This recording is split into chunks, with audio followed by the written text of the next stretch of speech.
విజయ్ గారు మీరు ప్రస్తావన చేశారు కాబట్టి ఇక్కడ మీతో ఒక అంశం షేర్ చేసుకోవాలి. సిన్స్ మీరు ఇక్కడ జర్నలిస్ట్గా హైదరాబాద్లో చాలా 3 దశాబ్దాలు ఉన్నారు. ఆ రోజు వివేక గారి హత్య జరిగిన రోజు ఏపీలో వీళ్ళే ఉన్నారు, తెలుగుదేశం అధికారంలో ఉంది. ఆ ప్రభుత్వం చేసిన హడావిడి అంతా ఇంత కాదు ఆ రోజున. అలాగే ఆయన మీద వైజాగ్ ఎయిర్పోర్ట్లో దాడి జరిగింది కదా, కత్తితోటి దాడి చేస్తుంది. ఆ రోజు అంతా హడావిడి చేశారు. ఆ రోజు అయితే అప్పుడు డీజీపీ ఠాకూర్ గారు ఆ రోజు కూల్చేసిన ప్రజావేదికలో ముఖ్యమంత్రి చంద్రబాబు నాయుడు గారు సాధారణంగా 15-16 గంటల పాటు రివ్యూ ఏకధాటిగా పెడుతుంటారు. దాంట్లో విడతల వారీగా మామూలు ఈ రిలే నిరాహార దీక్షలకు వచ్చినట్టు ఆఫీసర్లు వచ్చి కూర్చొని 4 గంటలు కూర్చొని వెళ్ళిపోయేవాళ్ళు. అది నడుస్తూనే ఉండేది. ఆ క్రమంలో మీడియాను కూడా పిలిచినప్పుడు వెనకాల ఉన్నప్పుడు ఆయనకు ఫోన్ వచ్చింది. ఎవరో డీజీపీ ఇంటెలిజెన్స్, ఆయన పేరు ఏబి వెంకటేశ్వర గారికి ఫోన్ వచ్చింది. వారు వెంబడే పక్కనున్న డీజీకి చెప్పారు, సిఎస్కు చెప్పారు. డీజీ వచ్చి అప్పుడు ఈయన ఠాకూర్ గారు, డీజీ గారు వెంబడే సీఎం గారి చెవిలో చెప్పారు ఇట్లా జరిగింది. సీఎం గారు అనౌన్స్ చేశారు, ఇట్లాగా జగన్మోహన్ రెడ్డి గారి మీద దాడి జరిగింది అని చెప్పేసి మేము పోలీసులను ఆదేశించాము. కట్ చేస్తే మీడియా బయటకు వచ్చింది. డీజీ గారు మీడియాతో మాట్లాడుతుంటే మీడియా అంటే చంద్రబాబు నాయుడు గారు ఆయన ప్రసంగానికి అడ్డు తగలకూడదని మీడియాని బయటకు రమ్మన్నారు. ఆయన ప్రసంగిస్తారు, 16-18 గంటలు ప్రసంగిస్తారు ఆ రివ్యూ మీటింగ్లో. సో మీడియా బయటకు వచ్చిందంటే ఠాకూర్ గారు విత్ ఇన్ నో టైం ఆయన చెప్పింది ఏంటంటే వాళ్ళ ఇంట్లో వైఎస్ఆర్సీపీ జెండా దొరికింది అని. 15 నిమిషాల్లో నేను అడిగాను, నేను ఐ వాజ్ బ్యూరో చీఫ్ ఒక ఇంగ్లీష్ పేపర్కి. 15 నిమిషాల్లోనే మీరు ఎలా ట్రేస్ చేయగలిగారు? మీ ఆధ్వర్యంలో ఏపీ పోలీస్ యంత్రాంగం ముందుకు దూసుకెళ్ళిపోతుంది దేశం గర్వించదగే విధంగా అన్న ఏబి వెంకటేశ్వర గారు మాట్లాడారు. మీరు కొంచెం టీవీ మ్యూట్ చేసుకోండి, ఎవరి దగ్గర టీవీ ఆన్లో ఉన్నట్టుంది, మ్యూట్ చేసుకోండి. సో అడగంగానే ఆయన కొంచెం అవాక్కయ్యారు డీజీ ఠాకూర్ గారు. మాకు ఇన్ఫర్మేషన్ ఉంది వైసీపీ వాళ్ళే దాడి చేశారని. బట్ నాకు ఇట్ వాజ్ సో అస్టానిషింగ్. 15 నిమిషాల వ్యవధిలో వాళ్ళు అట్టే తెలిసిపోయింది పోలీసులు. కానీ మిగిలిన ఏదైనా ఛేదించమంటే ఏళ్ల తరబడి చేస్తారు కదా పోలీసులు. సో అది చెప్పారు. ఇంకా తర్వాత అతని హిస్టరీ కూడా చెప్పారు, అతను ఎప్పుడు వైసీపీలో చేరింది అని.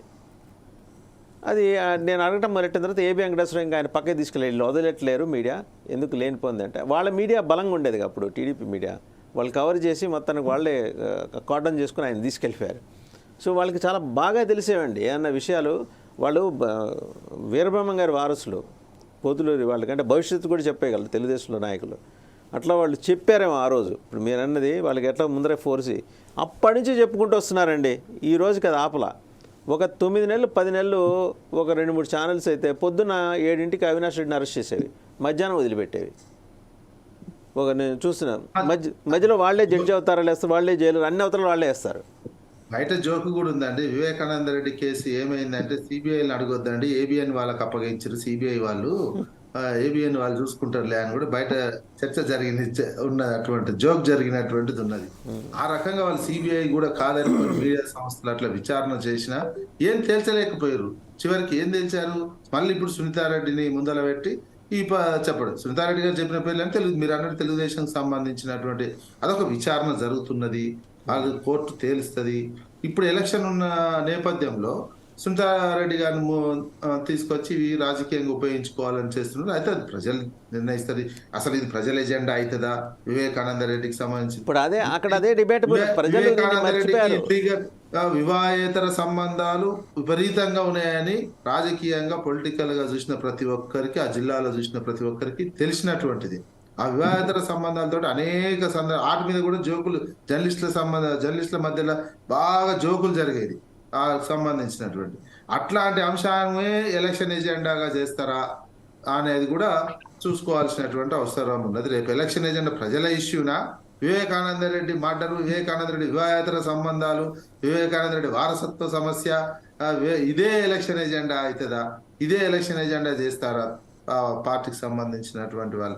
ఇది అంతానైతే సమాజంలో కావచ్చు, ఆంధ్రప్రదేశ్ ప్రజల్లో కావచ్చు, ఇది ఒక ఎలక్షన్ ఎజెండాగా ఉంటుందని అయితే నేను అనుకోను. కాకపోతే రాజకీయంగా నిరంతరం ప్రతి స్పీచ్ లో ఇది మాట్లాడి అదేదో మాట్లాడే అవకాశం ఉంది. వీళ్ళు కూడా మాట్లాడు, నేను అనుకుంటా వైసీపీ వాళ్ళు కూడా మాట్లాడే అవకాశం ఉంటుంది.